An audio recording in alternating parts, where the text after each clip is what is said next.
Hello बच्चों, स्वागत है आपका इस प्यारे से परिवार संसारपुर के लाइव क्लासेज में, जिसमें हम आज की क्लास में चर्चा करेंगे कक्षा 6 की गणित। अब देखिए यहाँ पर जो है सबसे पहला प्रश्न जो दिया गया है वो बेहतरीन प्रश्न है। वैसे बेहतरीन तो पांचों के पांचों प्रश्न है, यानी कुल मिलाकर इसमें मात्र आपके 5 प्रश्न दिए गए हैं। ठीक है, और आराम से हम लोग सीखेंगे। इसमें कहा गया कि रमेश की दुकान पर मार्च अगस्त तक, मार्च से अगस्त तक वैसे होना चाहिए, यहाँ पर आपका हो जाएगा मार्च से अगस्त तक बेचे गए पंखों की संख्या साड़ी में दी गई है। अब ये साड़ी में दी गई है कि मार्च में 30 पंखे बिके, अप्रैल में 50, मई में 60, जून में 70, जुलाई में 50 और अगस्त में 40 पंखे बिके हैं।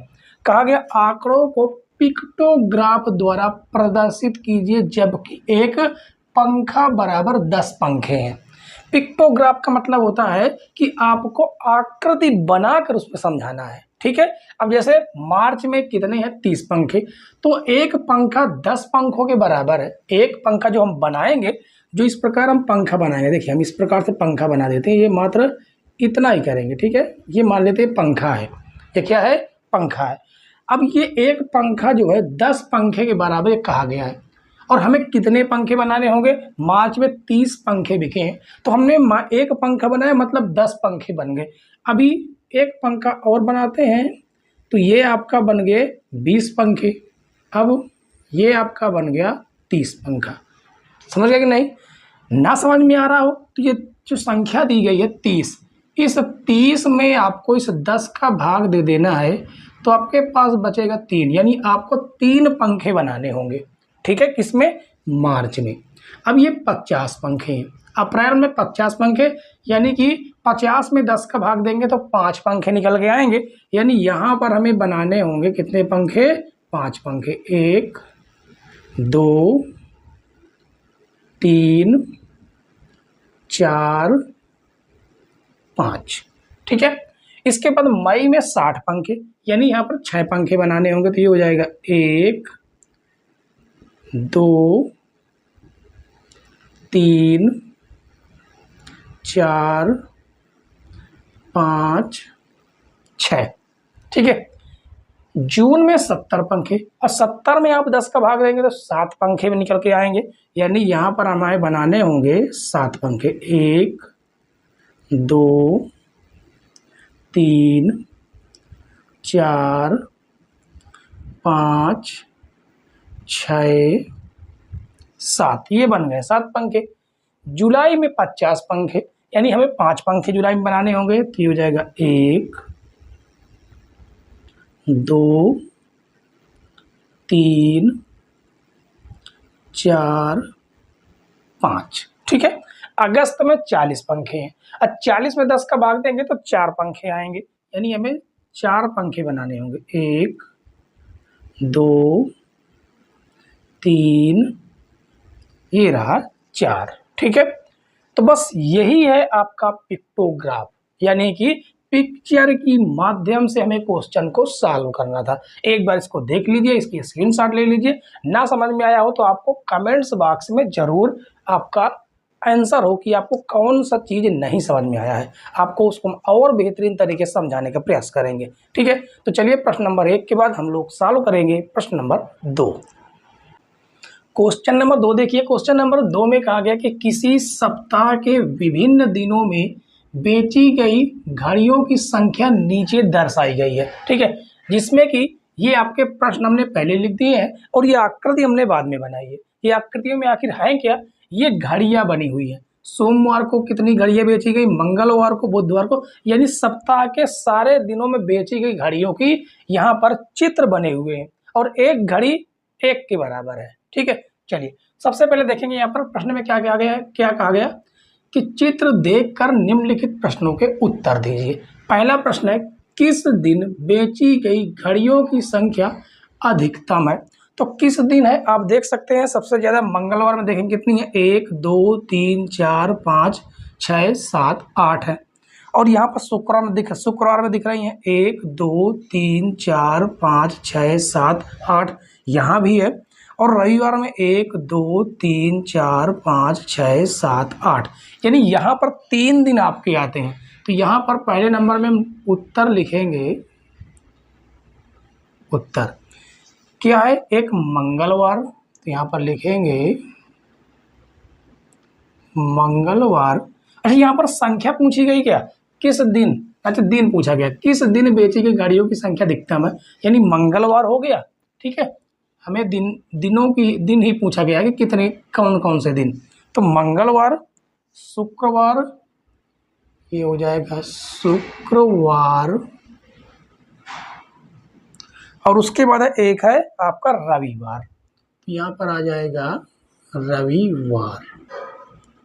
ठीक है, इसके बाद कहा गया मंगलवार को कितनी घड़ियां बेची गई? मंगलवार को 8 घड़ियां। तो यहाँ पर उत्तर डाल देंगे। दूसरा उत्तर आपका हो जाएगा कितनी? 8। ठीक है, उसके बाद तीसरे नंबर में कहा गया पूरे सप्ताह में कुल कितनी घड़ियां बेची गई? तो सारी घड़ियों को हमें जोड़ लेना है। तो यहाँ पर आपको दिखेंगे 1 2 3 4 5 6 7 8 9 10 11 12 13 14 15 16 17 18 19 20 21 22 23 24 25 26 27 28 29 30 31 32 33 34 35 36 37 38 39 40 41 42 43, यानी कुल गाड़ियाँ कितनी बेची गई हैं? 43 बेची गई हैं।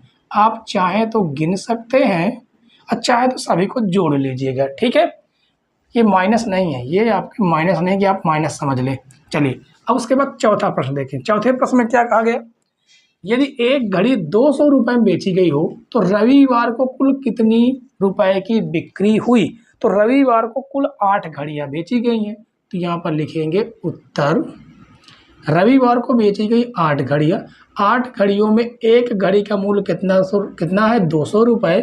तो 8 घड़ियों का मूल्य कितना हो जाएगा? 1600 रुपये। ये हो जाएगा आपका आंसर। उसके बाद लास्ट है 5वां नंबर, किस दिन घड़ियों की संख्या सबसे कम और कितनी बिक्री हुई? तो सबसे कम आपको दिख रहा है 4, 1 2 3 4 बुधवार को, 1 2 3 4 शनिवार को। तो यहाँ पर उत्तर में लिखेंगे बुधवार, बुधवार और शनिवार। कितनी? 4। तो यहाँ पर कामा करके आपको लिख देना है 4। ठीक है, तो उम्मीद है बच्चों कि दूसरा प्रश्न भी आपको बेहतरीन तरीके से समझ में आ गया होगा। समझ में आया हो तो वीडियो को लाइक, शेयर और चैनल पर नए हो तो चैनल को जरूर सब्सक्राइब कर लेना, बेल आइकन भी प्रेस कर लेना, जिससे नई नई वीडियो की नोटिफिकेशन सबसे पहले आप तक पहुँचे। ठीक है, तो चलिए प्रश्न नंबर 2 के बाद हम लोग सॉल्व करेंगे प्रश्न नंबर 3। शुरू करते हैं बच्चों प्रश्न नंबर 3। प्रश्न नंबर 3 में कहा गया कि नीचे दी गई सारणी में विभिन्न खेलों में रुचि रखने वाले किसी विद्यालय के शिक्षार्थियों की संख्या दी गई है। अब ये आपके खेल हैं और ये शिक्षार्थियों की संख्या है। ठीक है, यानी फुटबॉल में 200, हॉकी में 140 और क्रिकेट में 100, कबड्डी में 80, शतरंज में 20 शिक्षार्थी जो हैं उनकी रुचि है। ठीक है, और कहा गया आंकड़ों को चित्रारेख द्वारा प्रदर्शित कीजिए। यहाँ पर हमें चित्र बनाने हैं। अब कैसे बनाने हैं? संकेत दिया गया है कि एक जो चित्र है वो 20 शिक्षार्थियों के बराबर है। ठीक है, तो इस हिसाब से हमें इस फुटबॉल वाले में खाने में कितने बनाने होंगे, जबकि शिक्षार्थी कितनी है? 200 हैं। तो हमें कैसे पता करना है कि हमें यहाँ पर कितनी आकृति बनाए? तो आपको क्या करना है, इन संख्याओं में 20 का भाग देते चले जाना है। तो 200 में यदि आप 20 का भाग देंगे तो आपके पास कितना बचेगा? मात्र 10। यानी इसमें आपको 10 आकृतियां ऐसी बनानी होंगी। ठीक है, तो ये हो जाएगा आपका 1 2 3 4 5 6 7 8 9 और 10। ठीक है, इसी प्रकार हॉकी वाले में कितने? 140 है। तो आपको अब 140 में 20 का भाग देना है। 140 में 20 का भाग देंगे, 0 से 0 और 2 7 14, कितना आ गया 7। यानी अब इसमें 7 आकृति बनेंगे, 1 2 3 4 5 6 7। ठीक है, इसको थोड़ा और सही से बना लेते हैं ताकि ये लगे कि यहाँ शिक्षार्थियों के सिर बने हुए हैं। ठीक है, इस प्रकार से मान लेते हैं। ठीक है, इसके बाद कहा गया है क्रिकेट में कितने हैं 100। अब 100 में हमें दे देना है 20 का भाग। तो 100 में आपको जब 20 का भाग देंगे तो 20 पंचे 100, यानी 5 बनेंगे यहाँ पर, 1 2 3 4 5। ठीक है, और इस प्रकार से सिर बना देने हैं, इस प्रकार से सिर बना दिया। इसके बाद कबड्डी में कितने हैं 80 हैं। तो 80 पे जब हम 20 का भाग देंगे तो 20 चौको 80, कितना आ गया 4। यानी यहाँ पर आकृति बनेगी आपकी 4। ठीक है, समझ में आ रहा कि नहीं आ रहा? समझ में आ रहा हो तो वीडियो को लाइक और शेयर जरूर कीजिएगा। ठीक है, शतरंज में कितने हैं 20। अब 20 में आप जब 20 का भाग देंगे तो मात्र 1 आएगा, यानी यहाँ पर आपकी मात्र 1 ही आकृति बनेगी। ठीक है, तो देखिए प्रश्न नंबर 3 भी हमने आपको बहुत बेहतरीन तरीके से समझाया है और सारे क्वेश्चन आपको बेहतरीन तरीके से समझाने का प्रयास भी हम करेंगे। ठीक है, तो चलिए प्रश्न नंबर 4, ये आपका क्या था, प्रश्न नंबर 3 था। प्रश्न नंबर 3 के बाद हम सॉल्व करेंगे प्रश्न नंबर 4। क्वेश्चन नंबर 4 देखते हैं बच्चों। क्वेश्चन नंबर 4 में कहा गया कि एक सप्ताह में 35 शिक्षार्थियों वाली एक कक्षा में उपस्थित रहने वाले शिक्षार्थियों की संख्या निम्न चित्र रेखा द्वारा विस्तृत रूप से दर्शाई गई है। ठीक है, हमने यहाँ पर क्वेश्चन पहले लिख दिया है और चित्र हमने बाद में बनाया है। ठीक है, और यहाँ पर 4 क्वेश्चन है और यहाँ पर चित्र क्या बने हुए हैं कि ये छात्र हैं, ये जो इनका जो केवल मुख बना हुआ है, एक मान लेते हैं छात्र हैं। ठीक है, और एक छात्र जो है वो 5 शिक्षार्थियों के बराबर है, यानी एक जो चित्र बना है इसका मतलब है कि 5 शिक्षार्थी हैं। ठीक है, और प्रश्न में पूछा गया है कि मंगलवार को कितने शिक्षार्थी उपस्थित थे। तो मंगलवार देख लेते हैं, ये रहा मंगलवार। कितने चित्र बने हुए, 1 2 3 4 5 6 7। तो यहाँ पर लिखेंगे उत्तर। ठीक है, कितने चित्र बने हुए हैं 7। और एक शिक्षार्थी कितने चित्र, एक चित्र जो है कितने शिक्षार्थी के बराबर है 5 चित्र के। तो यहाँ पर 5 का मल्टीप्लाई करेंगे और हो जाएगा 5 सते 35। ये होगा आपका पहले का आंसर। उसके बाद दूसरे नंबर में कहा गया किस दिन पूर्ण उपस्थिति थी। तो किस दिन थी जिसमें 35 शिक्षार्थी होंगे, यानी जिसमें 7 आकृतियां बनी होंगी। जैसे इसमें देख लेते हैं, इसमें मात्र 6 ही है, ये 3 और 4 7 इसमें है। एक हो गया ये आपका मंगलवार में। ठीक है, उसके बाद ये आपके 6 हैं और ये उसके बाद 3 और 7, एक ये शुक्रवार हो गया और तो कोई नहीं है, यानी मंगलवार और शुक्रवार। तो यहाँ पर उत्तर में लिखेंगे, उत्तर में मंगलवार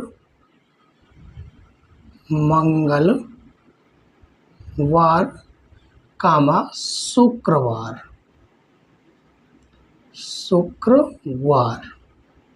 ठीक है, ये दूसरे का आपका आंसर है।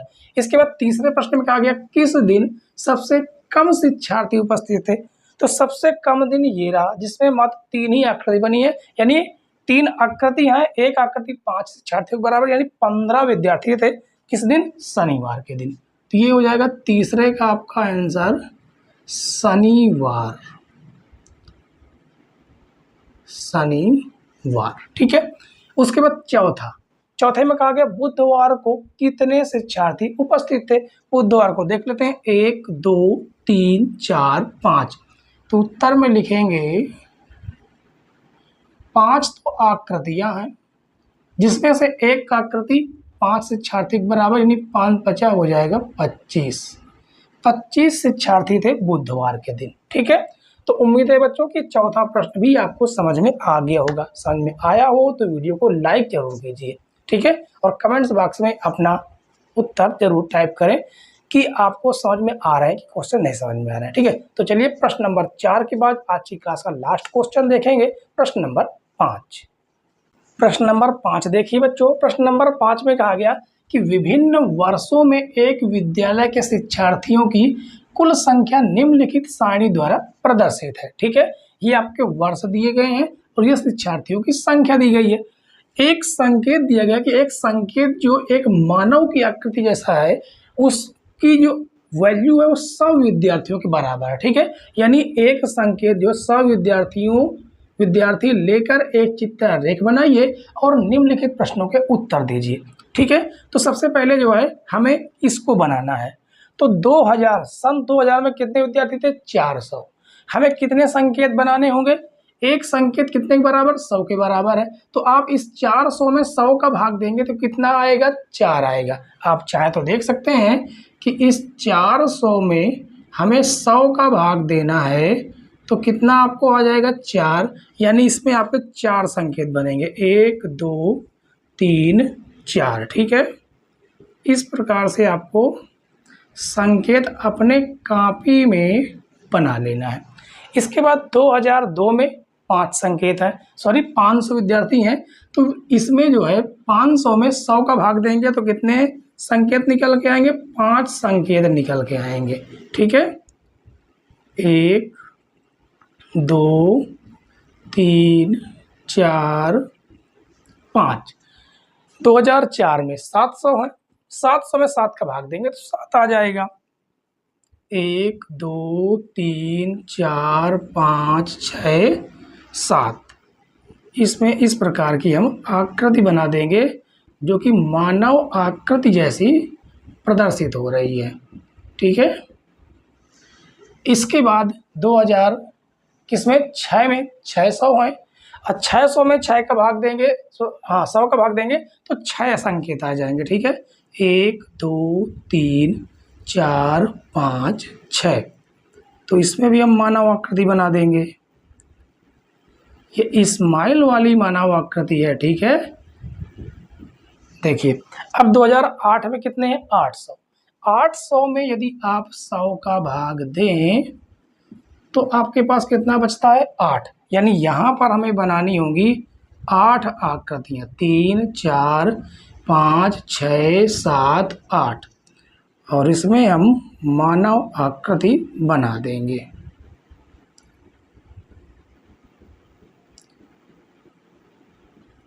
ठीक है, अब आ जाते हैं हम प्रश्न की ओर। प्रश्न नंबर 1, वर्ष 2000 में कुल कितने संकेत निरूपित कर रहे हैं? किसमें? 2000 में। तो 1 2 3 4। तो इसके सामने हम उत्तर लिखेंगे। कितने संकेत हैं? 4। ठीक है, वर्ष 2006 में कुल कितने शिक्षार्थियों के लिए संकेत प्रयुक्त हुए हैं? 2006 में ये रहा, 1 2 3 4 5 6। तो यहाँ पर जो आपका उत्तर आ जाएगा, उत्तर वो हो जाएगा आपका 6। ठीक है, अब प्रश्न नंबर 3 देखिए। प्रश्न नंबर 3 आपको समझना बहुत जरूरी है। ठीक है, क्योंकि ये जो है आपका होमवर्क में रहेगा। देखिए समझिए, यदि एक संकेत जो संकेत बना वो 50 शिक्षार्थियों को निरूपित करे या करता हो तो एक अन्य चित्ररेख बनाइए। अब ऐसा ही चित्ररेख बनाना है, लेकिन अभी तक एक स्माइल था, जो चित्र था वो 100 शिक्षार्थियों को लेकर चल रहा था। यानी एक स्माइल जो है, जो एक चित्र है, वो 100 शिक्षार्थियों के बराबर था। लेकिन अब कहा जा रहा है कि जो एक संकेत है, ये मात्र 50 शिक्षार्थियों के बराबर है। तो एक संकेत में कितने हैं? 100, लेकिन अब हो जाएंगे 50। तो यानी कि इनका डबल हो जाएगा। तो आपको करना ये है, होमवर्क में ये रहेगा कि इसमें 4 हैं, 4 और बना लेने हैं। यानी टोटल कुल कितने बनाने हैं? इसमें 8 बनाने हैं। 1 2 3 4 5। इसमें कुल कितने बनाने हैं? 10 बनाने हैं आपको। 1 2 3 4 5 6 7। इसमें जो है आपको कितने बनाने हैं? 14 बनाने हैं। ठीक है, इसके बाद 1 2 3 4 5 6। इसमें आपको बना लेना है 12, और 1 2 3 4 5 6 7 8। इसमें बना लेना है आपको 16 स्माइल इस तरह की बनानी है। ठीक है, ये आपको रहेगा होमवर्क में। तो उम्मीद है बच्चों आज की क्लास बेहद पसंद आई होगी। वीडियो को लाइक ज़रूर कीजिए यदि पसंद आई हो तो, ठीक है। और ज़्यादा से ज़्यादा अपने यार दोस्तों के पास साझा करें जिससे उनकी भी तैयारी प्रॉपर वे से हो सके। और कल की क्लास हम और भी बेस्ट लेकर आने वाले हैं, तो उस क्लास को देखना ना भूलें। तब तक के लिए बाय बाय, टाटा।